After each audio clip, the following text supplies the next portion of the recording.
Naabtan og dulaan tulo ka oras nga natanggong sulod sa gilungkab nga remittance center ang usa ka gipasangin lang kawatan nga giila nga si Juanito Delvo Jr. ning Huwebes sa buntag. Nasayran nga misulod ang suspect agi sa Kisame aron mangawat sulod sa usa ka remittance center sa Natalio Bacalso Avenue sa Dakbayan sa Sugbo.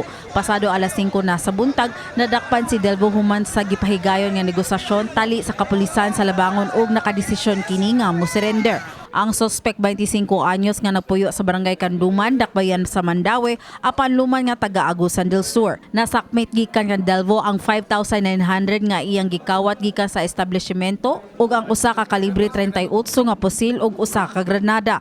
Nagkanayon ang hepe sa Labangon Police Station, Police Major Angelito Valicer, nga base sa ilang investigasyon, pasado alas 3 sa kadlaw nga adunay nisud sa maong remittance og ilang nasubay nga nikatkat kini og tuyo sa Kisame. Nagkalagubo man gud niya ug tanawon po nato dito ganina pag ocular jud namo pag human jud sa incident kay clear man to nato ang kuan niya ang atop bitaw niya kanang naay murag kuan sa tubig.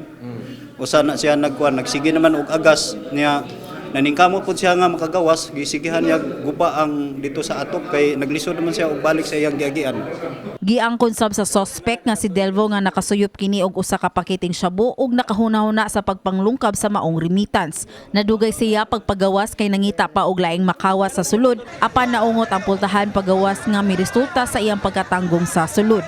Nahuot ko sa kuan sir tung sa pultahan. Dala-dala rin ako doon, pang dipinsa rin ako. Dipinsa ni mo. Asoy pa ni Delvo nga ang kwarta nga iyang gikuha, ipadala unta sa iyang pamilya sa Negros. Sa pagkakaroon, ana-ana sa kustodiya sa Cebu City Police Office si Delvo og pasakaan og kasong robbery, illegal possession of firearms and explosive. Mapasalamaton ang hepe sa Cebu City Police Office, Police Colonel Areneo Dalugdog, sa malampusong pagdakop sa maong suspect. Hangyo ni Dalugdog sa katawhan nga kanunay alerto og daling itawag sa dool nga police station nga mga insidente sama sa nahitabo kaganihang buntag. Kinaingon no nga kinahanglan na kining kuan kini mga business establishments kinahanglan na agud mo mga contact number or mga hotline numbers sa atong mga kanya-kanyang mga police station na under sa Cebu City Police Office para anytime pwede gid ninyo ma-report dayon kung na may mga gikadudahan nga mga tao o grupo sa mga kalalakihan nga tan-aw ninyo na ay mga illegal activities. Kini si Mary Francis Lin Kaayon